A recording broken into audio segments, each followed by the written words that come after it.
Originally, I was contacted by Van Meter Pettit, who was working with his group of Leadership Lexington participants back in 2010. We led them through a whole process of doing a call for artists, which went out locally and nationally. 120 artists responded to that. We then worked with a group of curators, arts professors, and artists to narrow that field down to 14. We wanted to narrow it down even more. We sought the help of just regular citizens through the Creative City Summit. We had a voting process where people could identify up to 5 of their favorite artists out of the 14. And then we also brought it to a gallery hop where people were given the same option to vote. 412 ballots were cast that led us to the 5 artists that we commissioned to create these proposals. 5 of us were selected to come to Lexington all together on the same weekend, which was an interesting experience. And we were led around by a group of people from Leadership Lexington and Jim Clark from Lex Arts. And at first they were, I think, a little suspect. The artists sat there with their arms folded for the first part of our orientation.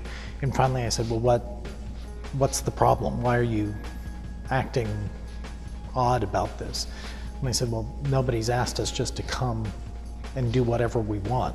You know, usually we're trying to solve a problem, or, you know, somebody has a park that needs to be spruced up, or there's a building that's an eyesore, so we want something in front of it, and I said, no, it's whatever you want to do. That's what we want you to react to Lexington and give us a proposal that would be unique to this place. On that weekend, my flight from Lexington was canceled. I ended up having all day Sunday in Lexington to look around, and sort of discovered the site across the street.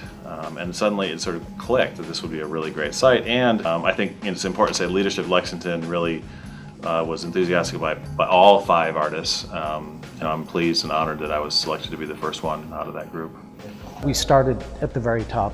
First we went to Mayor Gray and said, would you support this, since it's on a city-owned building? And he said yes, and he said, you need to talk to the architects and the engineers. Both the engineers and the architects were very supportive from the very beginning of this project. And they were open to it. They were, you know, interested in how it would add to the building. And then we called upon Wilhite Limited, because Jim Wilhite has just been a very great fan of, or friend to the arts. We already had a track record with him, and also obviously Pogue Engineers and Wilhite have probably worked together several times on major projects around town. So there was a really good group of people who could work with each other and who could also help guide us in the way of making this project work. The sizes are then sort of derived from the spatial parameters. 18 by 28 feet, I think, is what I was working with. I was looking for something that would have a kind of more or less contiguous sort of triangular buttress shape. So I started playing around with circles. This is a weathering steel alloy, commonly called Corten, it's a brand name. 1 foot by 10 foot strips. I have machines that roll the strips to radius. We start on the bottom, on the floor. We put one ring together.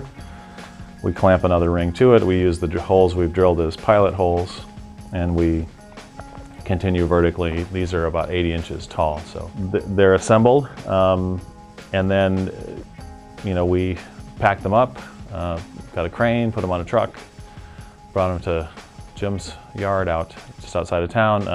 Even though there's a kind of plan, the final configuration of the pieces are often somewhat improvised, not in a way that's sort of unexpected.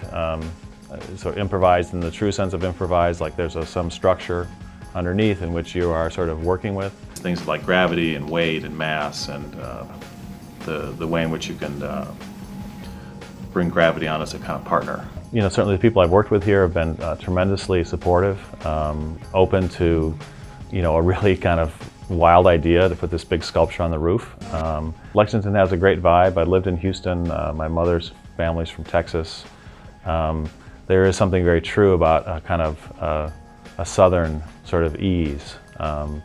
I feel, I mean, even just in a restaurant or bar here, you know, there's just a kind of a sort of reassurance, right? Kind of nice pace and a genuine friendliness, right? Which is something that we don't have necessarily in, you know, Central New York or New York City all the time. There were so many people interested in seeing this happen, starting with Mayor Gray, and that also translated to the folks that we had to work with, even from a legal point of view. That Frost Brown Todd helped us with legal services in terms of the contracts and working out all the issues around that. And then Jim Wilhite at Wilhite Limited was more than accommodating, and the folks at Pogue Engineering were the same. So everybody found a way to support the project, and I think knew that they were doing something that would be transformative. So just the encouragement of knowing that there's people that want to see this happen.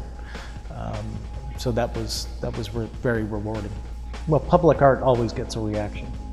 And I think in large part that's because of how people encounter public art. When you're going to a museum or a gallery, you know you're doing that volitionally. You're going there because you want to go there. So it could be a provocative exhibit, it could be a boring exhibit, it doesn't really matter that you've made that choice. Public art does not allow you to make that choice. You encounter it where it is.